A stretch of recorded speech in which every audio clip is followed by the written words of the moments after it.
Je remercie Adrien, il a pris la place à Patrick. C'est Patrick, hein, toi? Oui. Ouais, voilà. Eh ben salut Patrick. Bon, j'ai vu que tu étais en pleine discussion tout à l'heure. Oui, oui, bon, on parlait de choses et d'autres, et puis on était avec Philippe, parce que Philippe c'est un ingénieur, c'est un cerveau. Hein.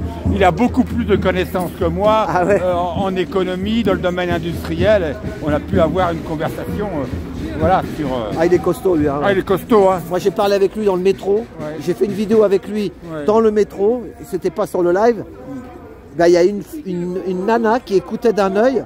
Et tu voyais que la nana, c'était une nana qui a bien bossé à l'école, elle était intelligente quoi. Ouais. Et dès qu'il disait des trucs, elle avait un sourire. Ouais. Elle savait qu'il disait ce qu'il disait, c'était pas des conneries, tu vois.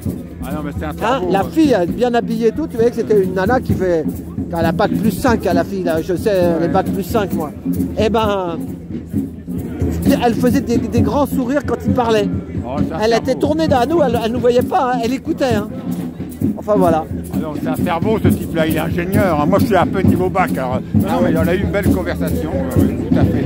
Alors je disais à Fredo, je suis un peu braqué sur le domaine de la drogue parce que tout le monde parle de la drogue en France. Hein, attends, reviens. Ouais. Parce qu'il y a le tambour. Ouais. Ah. On va se mettre derrière. Voilà, merci. Tout le monde parle de la drogue en France, hein, qui a envahi maintenant toute la France, les moyennes et les grandes villes. Hein. Donc oui, alors je disais à Fredo qu'il y a quelques semaines, il y a eu 2 déclarations dans la presse qui sont quand même très stupéfiantes, c'est qu'elle le dire sur l'ampleur du trafic de la drogue en France. Alors ça a commencé il y a quelques semaines, c'est l'humoriste Patrick Sébastien qui a son franc-parler. Alors on lui parlait du trafic de drogue en France qui avait envahi toutes nos moyennes et grandes villes. Et il a sorti cette phrase incroyable, « Chez moi, dans le Lot, la drogue est partout ». Ah oui. Il a dit ça sur TV5 dans l'émission L'Invité. Donc c'est filmé et enregistré. Il habite à Martel, dans le Lot, Sébastien. Il a dit « Chez moi, dans le Lot, la drogue est partout ». Alors le Lot, je connais, c'est un département magnifique, mais c'est la campagne profonde. Comment la drogue peut être partout là-bas? Voilà. Et une deuxième déclaration qui a beaucoup fait parler cette semaine sur la drogue, c'est Guy Novès. Guy Novès est un célèbre entraîneur de rugby. Il est à la retraite maintenant, il est à 70 ans, mais il a entraîné pendant longtemps le Stade Toulousain et il a obtenu beaucoup de... il a gagné plusieurs fois le championnat de France de rugby, il a obtenu beaucoup de titres. Et il a dit cette phrase incroyable, la drogue s'est installée à tous les niveaux du rugby et pas seulement de la drogue douce. Il a sorti ça mot pour mot. La drogue s'est installée à tous les niveaux du rugby et pas seulement de la drogue douce. Voilà. On se rend compte que la drogue maintenant a envahi toute la France, tous les milieux sociaux. C'est plus la musique, le rock'n'roll, le spectacle comme avant. Ça concerne tous les milieux sociaux, la politique, le sport, l'immobilier, la finance, tout. Et on peut penser que ça génère des sommes d'argent incroyables. Il y aurait 5 millions de consommateurs de drogue en France. T'imagines un peu? 240 000 personnes. 5 millions de consommateurs? D'après l'OFAS, qui est un institut public qui s'intéresse à la drogue, qui enquête sur l'influence de la drogue en France, du trafic de drogue. 240 000 personnes vivraient du trafic de drogue en France, pas totalement, mais où en partie, et 21 000 à plein temps. Mais ça vient pas tout seul cette drogue. Il y a des gros... Ah, bien sûr. Le Maroc est un des plus gros... Et le plus gros... C'est d'État à État ça des fois. Oui, c'est le plus gros vendeur de cannabis au monde. Hein. Voilà. Mais non, mais le problème c'est qu'avant c'était concentré aussi dans les cités. Et le pouvoir politique a laissé faire. Il voulait avoir la paix sociale. Le trafic de drogue faisait vivre beaucoup de familles. Les dealers, les trafiquants de drogue, ils imposaient la paix dans les cités parce que c'était bon pour le business. Donc le pouvoir politique a laissé faire pendant des décennies. Et maintenant, c'est sorti des cités. Voilà. Donc voilà. Ça va à la campagne maintenant.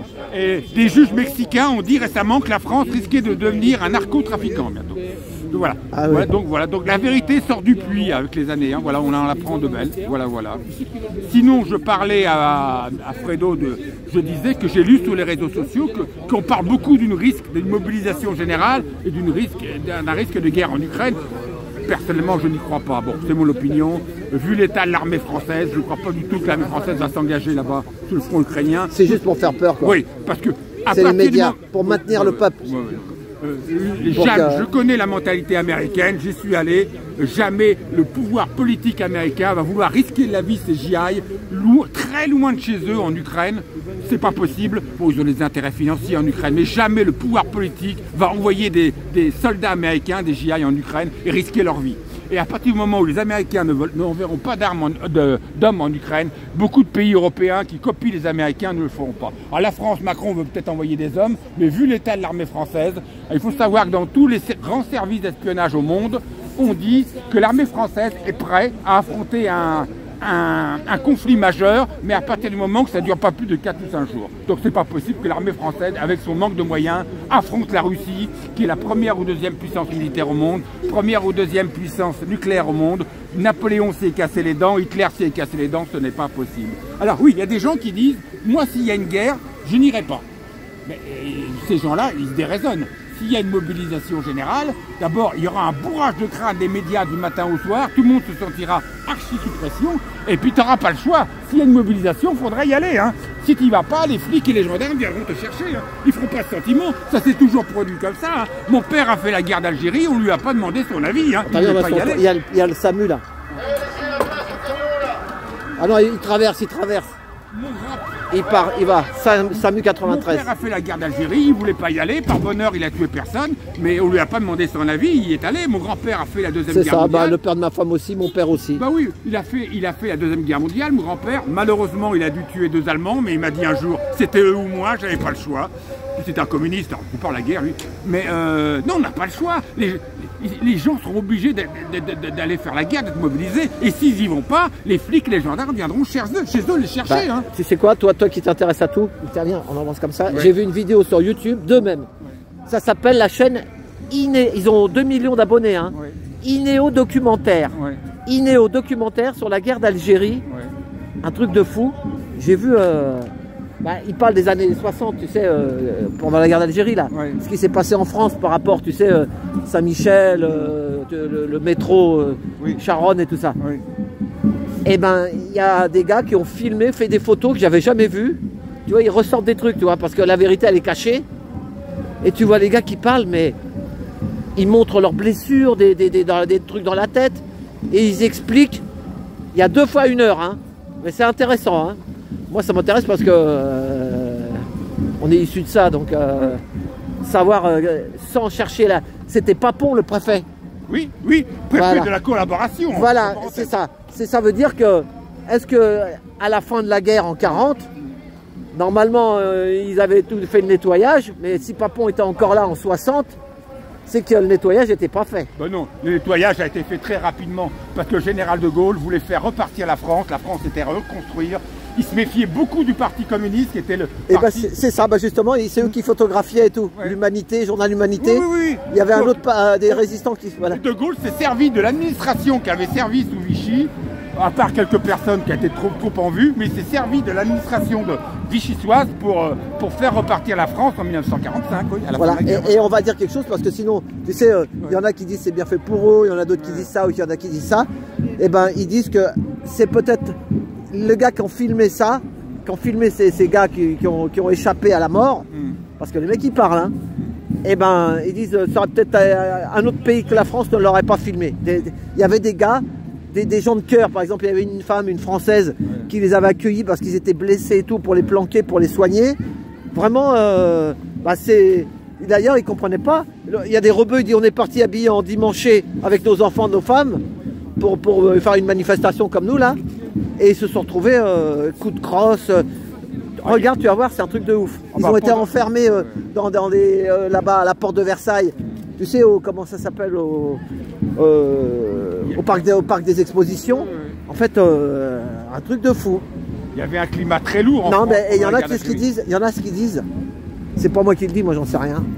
Mais j'ai vu une vidéo passer, j'ai regardé tellement des vidéos que à l'époque.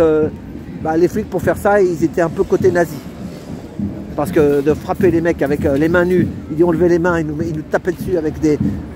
Regarde ça, tu vas voir. Inéo Documentaire. Et pourquoi il faut sortir la vérité? C'est pas pour avoir la haine contre les Français ou contre les Arabes ou contre ci. C'est justement pour passer, pour passer la page, tu vois. Est-ce que tu vois ce que je veux dire? Tu sais, pour faire comme une psychothérapie, voir ce qui s'est passé. Pour mettre tout ça sur la table, mais si on garde tout ça, des casseroles comme ça, qu'on se les garde derrière et qu'on garde le secret de l'histoire, quoi, ou qu'on raconte des conneries, ça passe pas. comme il disait d'ailleurs, un passé qui ne passe pas. Ben, c'est triste. Et sans tout ça pour l'argent, hein, c'était des gros, hein, c'est les gros qui ont fait ça. Hein. Les mecs qui sont c'est pour parce qu'il y avait du gaz et du pétrole, hein, et c'est tout. Hein. S'il n'y avait pas de gaz et de pétrole, ils les auraient. L'Algérie est un pays très riche en gaz et en pétrole. Hein. Voilà, c'est ça. Mais je ne suis pas sûr que le peuple algérien, depuis l'indépendance, en ait beaucoup profité, mais bon. Non, bah bien sûr, bah, je sais. Le peuple n'a pas vu la couleur depuis l'indépendance. Bah oui, c'est comme l'Afrique, c'est comme tout ça. C'est comme l'Afrique, C'est pareil, c'est pareil. Et sans la guerre d'Algérie, jamais le général de Gaulle serait revenu au pouvoir. Hein, parce qu'ils avaient peur d'une prise de pouvoir des militaires, les politiques à l'époque. Il y avait une ambiance terrible. Et sans la guerre d'Algérie, jamais on n'aurait fait appel au général de Gaulle. Hein. Voilà. C'est ça. Voilà. Donc oui, sous l'éventuelle mobilisation qu'il pourrait y avoir, auquel je ne crois pas, les gens n'auront pas le choix. Il faudra qu'ils aillent combattre. Sinon, les policiers et les gendarmes viendront les chercher chez eux. Et s'ils ne les trouvent pas, ils vont les fliquer, ils vont les traquer par leur portable, par leur ordinateur. Enfin, ils ont intérêt à se planquer loin, ces gens-là, et surtout ne pas avoir de téléphone et de portable près d'eux, hein, parce que c'est comme ça qu'ils vont se faire choper. Hein. Ah oui.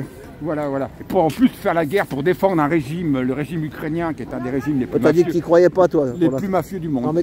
Non, j'y crois pas, parce que vu l'état de l'armée française, je ne vois pas les Américains envoyer des hommes là-bas, risquer la vie de leurs hommes là-bas. C'est pas possible. Moi, je te dis, je me rappelle les élections. Ouais. Ça fait 40 ans que je fais le taxi. Ouais. À chaque fois qu'il y a les élections, il y a toujours un flottement entre l'élection et le passage de pouvoir, là, tu sais. Je sais pas pourquoi ils font 2 mois comme ça, qu'ils laissent... c'est toujours chez eux. L'élection... Voilà. Nous, le lendemain, toc, c'est bon, mais pas eux. Début novembre a lieu l'élection et le président est investi, le nouveau président de première quinzaine du mois de janvier. Donc voilà. Et puis je disais que Trump, bon, on peut l'aimer par certains côtés, notamment il va pas nous faire chier avec le wokisme, mais niveau business, niveau économie, on va souffrir avec lui, parce que c'est America First. Hein. Il va vouloir d'abord récupérer les meilleures industries en Europe et les faire venir chez eux, où le coût de l'énergie est beaucoup moins cher, et puis il va peut-être augmenter les droits douaniers, il va renchérir la guerre commerciale avec l'Europe. Quoique l'Europe, c'est pas beaucoup, l'Europe ne l'intéresse pas à Trump. Ce qui l'intéresse, c'est l'Asie et la Chine. Mais on risque de souffrir avec Trump, et en plus de cela, la première puissance économique en Europe est en grave récession, c'est l'Allemagne, pour plusieurs raisons. Son industrie est en train de couler, ils sont privés du gaz russe bon marché, hein. Il y a d'autres raisons aussi, mais bon. Donc le fait que la première puissance de la zone euro est en grave récession, 8 trimestres sans croissance, l'Allemagne, c'est complètement dingue. Et le fait que Trump a été élu avec son slogan America First, c'est quand même pas rassurant pour la France et pour l'Europe, hein, pour 2025. Maintenant, on voit tant de si, mais bon. Voilà, c'est quand même, on voit bien qu'il y a un record de faillites d'entreprises en France, que l'industrie en Allemagne est en train de souffrir, il y a des plans sociaux gigantesques, notamment dans l'automobile. Donc, il n'y a rien de rassurant pour le moment, hein. Rien de rassurant pour le moment. Et on a un peu l'impression que cette Europe est dirigée par des hauts fonctionnaires qui ne connaissent absolument pas le business, qui ne connaissent absolument pas le monde de l'entreprise, qui sont déconnectés de toute réalité économique. C'est quand même très très inquiétant pour l'Europe. Voilà. Et ce que va devenir l'Europe aussi, parce que là, c'est un peu le Titanic l'Europe en ce moment. Hein. Ah oui, mais il y en a qui connaissent que l'ordre mondial, quoi. Ils veulent le truc mondial. Ouais. Le machin profond. Voilà. Le poupou veut avoir fond et bien profond. Déjà, on a appris cette semaine que la France empruntait à des taux équivalents à la Grèce sur les marchés financiers, voire supérieurs. Ah, oui. C'est quand même une grande défiance des investisseurs sur la France en ce moment. On voit tant de si, il faut voir. Mais on a quand même un très bon taux d'épargne privée en France, attention, un des meilleurs au monde, le meilleur en Europe et un des meilleurs au monde. On est un peu protégé par ça. On est protégé aussi que la France ne peut pas couler. Parce que too big to fail, parce que si la France coule, c'est l'Europe qui coule. On est la deuxième puissance en Europe. Et si c'est l'Europe qui coule, on peut penser que c'est le monde entier qui coule. Donc, d'autant que la croissance économique est ralentie partout dans le monde entier en ce moment. Donc voilà, il n'y a pas un bon climat en ce moment. Voilà, wait-and-see à notre petit niveau, wait-and-see, mais il n'y a rien de tellement rassurant. On peut penser que les fêtes de Noël vont être très calmes, hein, très calmes. Les gens ne vont pas faire de folie dans l'ensemble. Il y a les taxis qui veulent bouger. Oui, j'ai vu ça, ouais. Voilà. Parce qu'ils veulent ubériser le système. Il paraît qu'il y a un malade qui est en chimiothérapie. Ouais. Il va falloir qu'il attende dans l'hôpital des fois 2 heures ou 3 heures pour qu'il fasse un taxi collectif et qu'il y a 3 ou 4 personnes qui aillent dans sa direction pour faire des économies. Mais ils pondent des normes et des réglementations d'en haut. Ça. Ils sont coupés des réalités, tous ces hauts fonctionnaires. C'est ça. Ils sont coupés des réalités. Ils n'ont jamais mis les pieds dans un chemin forestier français boueux. Ils n'ont jamais mis les pieds dans une cité. Ils ne connaissent pas le monde du travail. Ils ne connaissent pas la réalité de l'hôpital public. C'est dramatique en ce moment, la réalité de l'hôpital public. Ouais. Ok. C'est des gens qui sont complètement coupés des réalités. Ok, merci Patrick. Voilà. Oh si tu veux, je vais reprendre ma banderole. La banderole. Merci Alain, merci. Voilà, allez, merci Patrick. Voilà, il a pris sa banderole. Voilà.